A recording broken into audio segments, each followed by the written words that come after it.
It is sort of an unwritten rule of childhood, I think.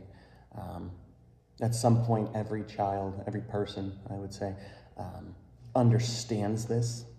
It defines children. It defines the parents of the children because usually it impacts them as well. And it's the realization of a simple truth. The dark is scary. Typically, this is something that one grows out of, yet even as adults, we tend sometimes to have issues in the dark. It makes us uncomfortable. You're not exactly sure where everything is. While the world and the surroundings remain the same, they look different, twisted by shadows. And what winds up happening is, as this darkness fills the room that you are in, your mind fills in the gaps. So you know that something is supposed to be somewhere. You can't necessarily see all of it, but you see some of it, and your mind starts to fill in the gaps of what it might be. This is why, for example, when beds are not cleaned out from under, that's why the monsters are there. Because you look underneath there, in the middle of the night, it's dark, not a lot of light, and you just see a shape, and immediately your mind says, that's a monster. Now, is it a monster? Absolutely not. It's the clothes that you told your mom you were going to put away, and you just shoved under your bed because you really didn't want to put them away. It's something that we especially do as children, when we fill in the gaps of what we see, and that's why children are more prone to be scared of the dark, because we don't see properly. For adults, what it means for us is, we forget where the coffee table is and we bang our shin against it. And whatever happens, we're convinced of two things: that the dark is uncomfortable and unsettling. And that's why human beings seek out light. If a storm is coming, what is it we always want to know where it is? Flashlights. You always want to know where the flashlight is in case the power goes out, because you have to be able to see. I remember one time recently the power went out and I had snap decisions to make. And it wasn't even that it was storming, it was just really windy. And so, decision-wise, it was okay. We need to start baths, we need to do this, we only have X amount of time of light left in the house before everything gets really dark, so let's just get this done. The entire evening routine changed because we had to combat much more dark than we were used to. And it bothered us, and we needed that light to see. But as much as we need that light to see, it can also harm us. Not in a bad way, but light has a way of showing the truth of things. And we have to ask ourselves if we're ready for the truth.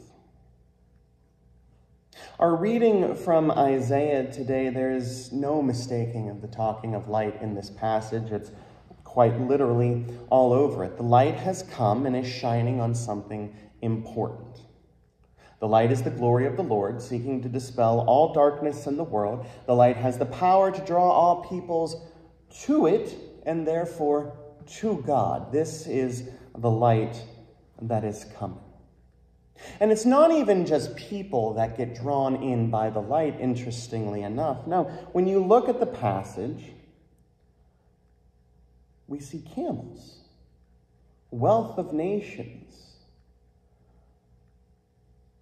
things from the sea. And you stop and you think, okay, if this was written for, the people in Jerusalem,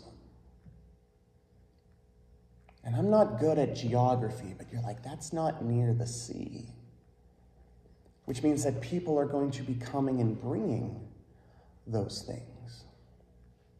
And it's because people know instinctively, at their core, in their heart, that they need the light. They need that light to be able to see. It's the truth that we all observe. It's why we change things in the winter. As the days get short, and now they're going to start getting longer. It's why we do all that we do, when we have to change light bulbs, when we have to know where our flashlights are, because nobody wants to stumble around in the dark. And if there is a chance, if there's an actual chance that you can see something that will help you, that you can have the light in the darkness, it makes sense then that people are going to flock to that because they need it.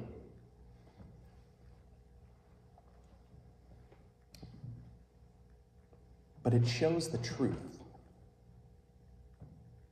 Yeah, you shine a flashlight underneath the bed and you see, okay, it's not a monster, it's a pile of clothes. And you see objectively that that's what it is. And you know what it is. Because that's what the light does. It reveals the truth. That's reality. Reality, though, is hard. It's not always the easiest thing that we want. It's not all sunshine and lollipops and roses. I wish that it was. It would make things so much easier. But the reality of the world is that it's hard. And I think this is why we read about why people were lovers of the darkness, why they preferred the dark, because you can get away with stuff in the dark, right? It's like you can catch the kid staying up late playing video games because there's going to be light, there's going to be noise and stuff. Like you can't hide the light. It just shows what's already there, the truth of the matter. This is why, of course, Jesus is referred to as the light of the world.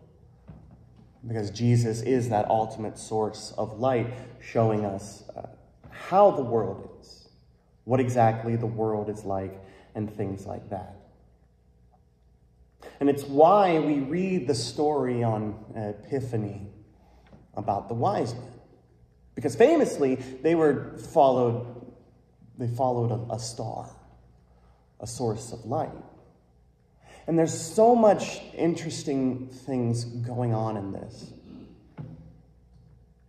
There's so many misconceptions and things, but the facts of the matter are simple. Astrology magicians came to find Jesus. I know. It sounds very strange. Most likely they were Zoroastrian, is what I've mostly read, which doesn't really mean a whole lot, but what it means simply is that at the time when Christ was born, if you were either a Jewish person or a Gentile, they were definitely Gentiles. They weren't a part of the Jewish tradition, and yet they see a star rising, as they do, because they chart stars and they, figure out when Mercury's in retrograde or whatever and how it applies to their lives. But they see a new star and instantly they know, they're like, something big and important has happened. Because when things happen in the heavens, they reflect what's going on the earth. And if this star just kind of came out of nowhere, then something monumental and huge has just happened. So naturally, as students, if nothing else at this point, as students, they want to see what is there. And so they go, and there's probably more than 3. We think of 3 because of the gifts that were given. We don't know how many were there. What we do know, however, is that they see this light, they understand that something has changed, and they follow it. And they follow it to Herod, a yes-man king. And they go to Herod and they say the most terrifying thing they could say to him, which is, where is he? Where is the child who has been born King of the Jews? Because they know that's what the star means. Even if they aren't a part of the group, even if they've not really studied or read the prophet Isaiah, they know instinctively that this is what it means, that something big has happened, that the King of the Jews is born, and this terrifies Herod. And it terrifies all of Jerusalem. Because this is political now. If a new king is born, even taking aside the fact that Herod then would be deposed as a king, what that would mean, though, is that someone who's not Caesar of Rome is king. That's called treason, because we have to remember that at this time there was the Roman occupation of the people. And so they're terrified, rightly so, because this could mean disastrous consequences. Because Rome, they gave people the aqueduct and all sorts of modern advances. You didn't really ever want to cross them, though. And so Herod figures out that the Messiah was going to be born in Bethlehem. And he tells them, it's in Bethlehem. And when you see him, let me know. I want to go say hi to the little bugger. And so they go off to Bethlehem. And they are led by the star. And they find the place where the Christ child is. And they're overjoyed. And I can't imagine what Mary's going through, because around this time, people and scholars usually place Jesus at about 2 years old. And I'm not saying that Jesus ever officially had like a terrible 2 stage, but I've been around enough toddlers to know that you don't sleep and your whole life is upended. And they come and they bring to this King of the Jews gold and frankincense and myrrh. And they see the King of the Jews. And they are transformed by the light of the world. And we know that they're transformed because they're also foreign dignitaries, kind of diplomats, right? Which means they went to Jerusalem first and they talked to King Herod. And so they have an amount of political clout already because of who they are. And yet what they were supposed to do, they were told by the king in whose land they were in, that they should come back and tell him where the child is. And they don't. They go back home another way. They've been warned in a dream not to return to Herod. They understand that Herod's intentions were less than kind. They understand what was going to happen. And in fact, what happens in the narrative is absolutely brutal and terrifying. Where Herod just says, every boy who's about 2 or younger has got to go. Now we know Jesus escapes this. This is he goes to Egypt and then comes back a little while later and everything's fine, but that's the reaction to the light. It's the reaction to the truth, to reality that's important here, because the wise men, they saw the truth. They saw the light. Not only were they drawn to it, but they were transformed by it. To do things differently, to act differently. They understand the true nature of the world, and they are changed. Herod also sees the light. I'm sure that they probably pointed out the star to him. I don't think they would have not. I feel like if you were an astrologer and like the stars and there was suddenly a new star, you would literally tell everybody who would listen, that's a new star. This is what we think it means. So in my mind, there's no way that Herod didn't know where the star was.